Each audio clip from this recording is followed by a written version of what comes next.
पुण्यश्लोक देवी अहिल्याबाई होळकर की त्रिशताब्दी का ये वर्ष है। हमारे लिए आज की स्थिति में भी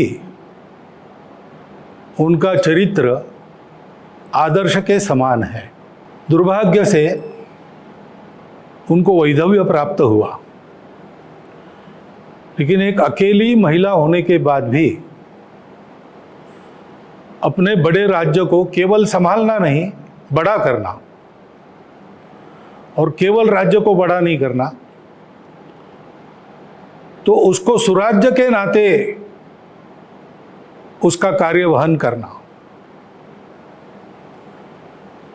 राज्यकर्ता कैसा हो इसका आदर्श वे है। उनके नाम के पीछे पुण्यश्लोक यह शब्द है। पुण्यश्लोक उस राज्यकर्ता को कहते हैं जो राज्यकर्ता अपनी प्रजा को सब प्रकार से अभावों से मुक्त करता है, दुख से मुक्त करता है, एक तरह से प्रजा के प्रति अपने कर्तव्य से उर्ण हो जाता है। वास्तव में उस काल में हमारे यहाँ पर जो आदर्श राज्यकर्ता हो गए उनमें से एक देवी अहिल्याबाई थी। अपनी प्रजा को रोजगार मिले इसलिए उन्होंने उद्योगों का निर्माण किया, और ऐसा पक्का निर्माण किया कि महेश्वर का वस्त्रोद्योग आज भी चलता है और बहुत लोगों को रोजगार देता है। प्रजा के सभी अंगों की, जो दुर्बल थे, पिछड़े थे, उनकी भी उन्होंने चिंता की। अपने राज्य के कर व्यवस्था को उन्होंने सुसह्य कर दिया, किसानों की चिंता की। सब प्रकार से उनका राज्य सुराज्य था। प्रजा की माता के जैसी चिंता करने वाली राज्यकर्ता इस नाते उनको देवी अहिल्याबाई यह विधान उसी समय प्राप्त हुआ होगा, क्योंकि अपने बचपन से हम उनका नाम सुनते हैं तो केवल अहिल्याबाई होळकर ऐसा नहीं सुनते, देवी अहिल्याबाई होळकर ऐसा सुनते। तो ऐसी पुण्यश्लोक देवी अहिल्याबाई होळकर महिलाओं के कर्तृत्व की, क्षमता की प्रतीक है। मातृशक्ति के सशक्तिकरण की बात आज हम करते हैं, लेकिन मातृशक्ति कितनी सशक्त है और क्या क्या कर सकती है, कैसे कर सकती है, इसका अनुकरण करने लायक आदर्श देवी अहिल्याबाई ने अपने जीवन से हम सब लोगों के सामने रखा है। उन्होंने जो काम किया वो अनेक प्रकार से विशेष है। राज्य को उन्होंने कुशलतापूर्वक चलाया। उस समय सभी राज्यकर्ताओं से उनके संबंध मित्रता के थे। इतना ही नहीं तो आसपास के सभी राज्यकर्ता भी उनको देवी स्वरूपा मानते थे। इतनी श्रद्धा और आदर उनके बारे में समकालीन राज्यकर्ताओं में था।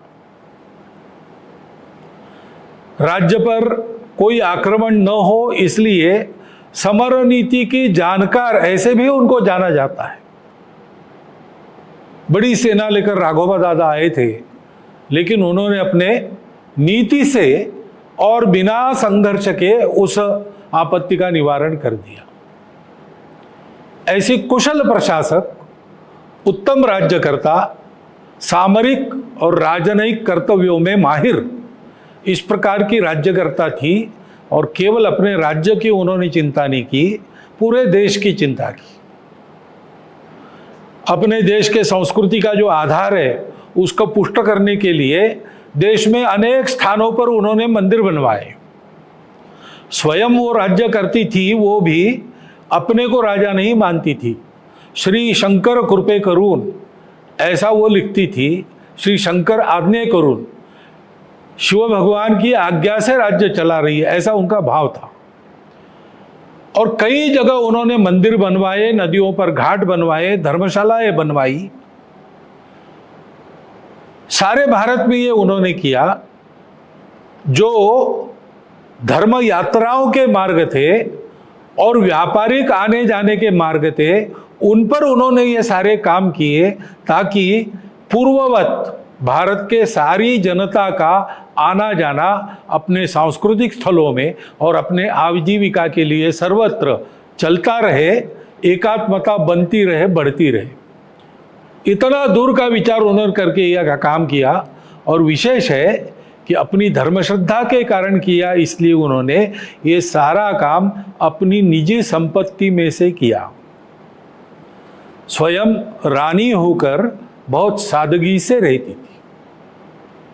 इस प्रकार प्रजा का पालन, राज्य का संचालन, राज्य की सुरक्षा, देश की एकात्मता, अखंडता, सामाजिक समरसता, सुशीलता और सादगी, इनका आदर्श रखने वाली एक महिला राज्यकर्ता, आदर्श महिला।